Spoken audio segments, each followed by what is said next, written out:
Bem-vindo ao canal do Saião! Chegou a hora da nossa conversa, da nossa reflexão com coisas que mexem a nossa cabeça e também o coração.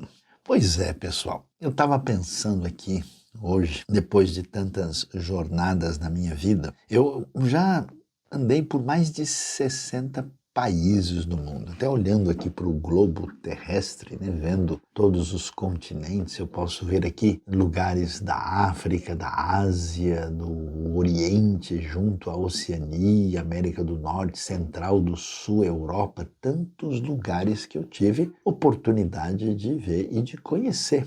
E eu gostaria de pensar e refletir sobre algo que mexe com a minha cabeça. Andando por tantos lugares assim, conhecendo tantos países, né, e ambientes, é tão impressionante que a gente vai de um lugar para o outro, o que a gente escuta? Não, olha, porque aqui houve um conflito, porque aqui houve uma guerra, aqui morreram tantas pessoas, aqui a coisa aconteceu dessa forma ou de outra. É assim em toda parte. É algo surpreendente. Tiago parece ter razão, né? Que quando diz, olha, esse globo não para de mexer e movimentar aqui, vamos ver se a gente consegue, né? É difícil, né? Deixar o mundo sob controle, não só nas guerras, mas até aqui mesmo, né? Mas olha só que coisa interessante. Tiago tem razão, dizendo que as guerras, né, vêm dos desejos que as pessoas têm, de conflito um com o outro, das suas paixões, e o mundo é muito sofrido. E nesse cenário todo a gente ouve palavras de pensadores, educadores, filósofos, religiosos de toda parte, e você sabe que acho que a coisa mais impressionante que surge em toda essa história de descompasso humano é a frase de Jesus que diz: vocês devem amar seus inimigos. Mas a pergunta para você é: amar os inimigos onde? Onde é que você já viu isso?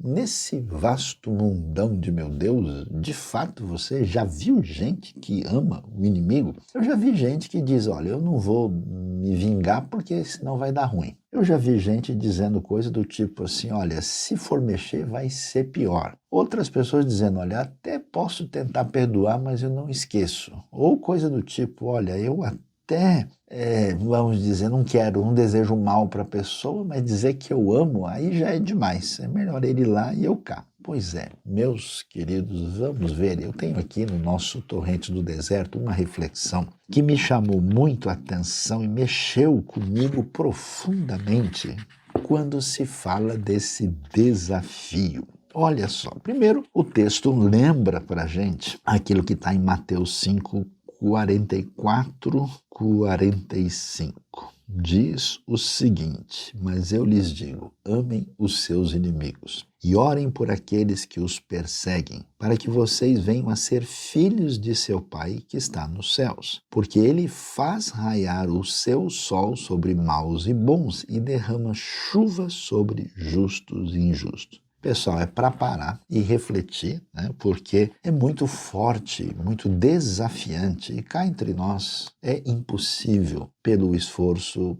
do coração humano. Então, amar o inimigo onde? E aqui eu tenho uma história, uma bela história menonita. E essa história vem, deixa eu olhar aqui para vocês, olha, vem aqui da região centro-norte da Europa, aqui da Holanda. E que história foi essa que merece aqui a nossa atenção? Eu conto a minha experiência. Eu tinha apenas 18 anos de idade. Então você vê, faz bastante tempo. Domingo pela manhã, alegre, num culto dominical, eu estava ouvindo a mensagem bíblica que estava sendo pregada. Isso aconteceu na cidade de São Paulo, na zona sul da cidade. Então, eu notei a rápida menção de um exemplo extraordinário de amor ao próximo. O pregador, naquela ocasião, mencionou a história de um anabatista que acabou salvando o seu próprio perseguidor. Aquilo me atingiu profundamente. O pensamento meu, naquela hora, viajou no tempo e o coração sentiu muito. Que história era aquela? Eu fui atrás, eu fui dominado por uma curiosidade, por interesse, porque aquilo foi demais para mim. E logo eu descobri. E atenção, acompanhe comigo essa história impressionante que mexe contigo, mexe comigo sobre amar o inimigo. Era o ano de 1569, um jovem holandês de Asperen recebeu a fé em Cristo e foi batizado, discordando do batismo infantil praticado na ocasião e também de outras práticas que eram pertinentes ao perfil religioso católico e protestante ali da região onde está a Holanda.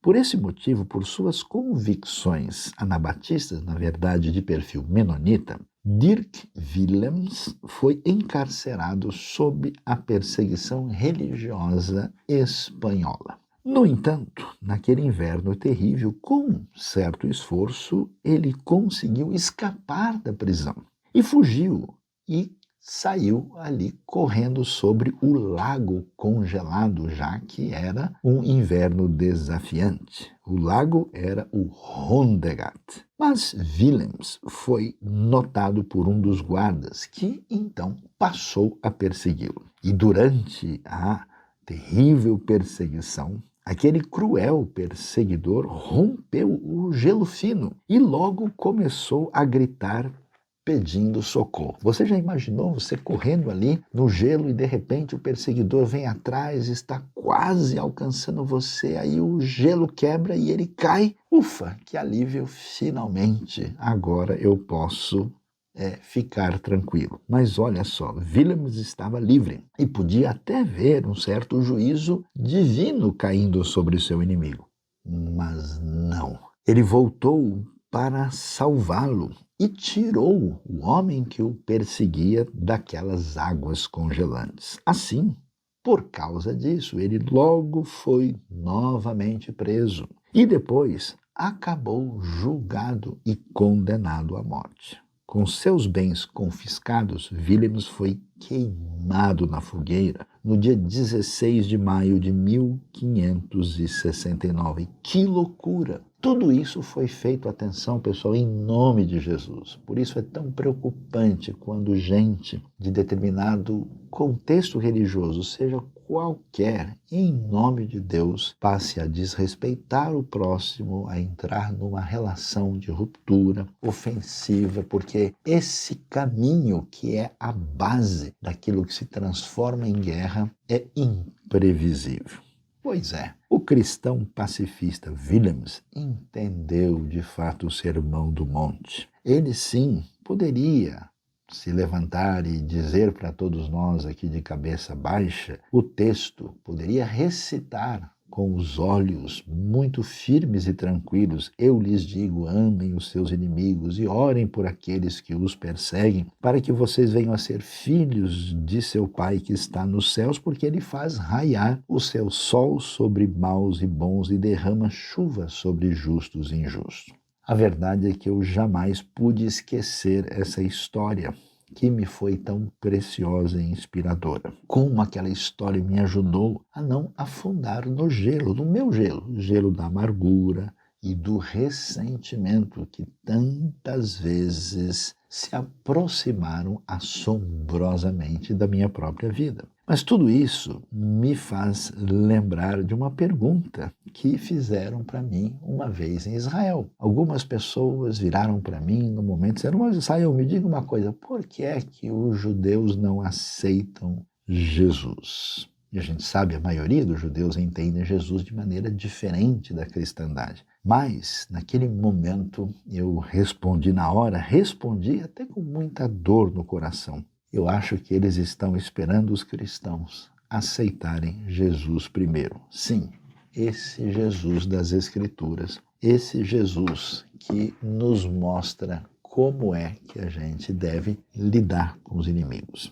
Então, preste bastante atenção nessa história que chega para a gente com muita inspiração. No mundo de caos e conflito, nesse globo cheio de guerras, a pergunta é: quem vai dar o passo do desafio de, diante das contradições dos sentimentos e da dor que está no coração, a gente ter coragem de fato de ouvir a Jesus e ousar amar o inimigo, até mesmo quando tem prejuízo próprio. se a gente ouvir essa voz que nos dá direção, talvez tenhamos a dignidade de usar o nome de cristão. Que Deus nos ajude.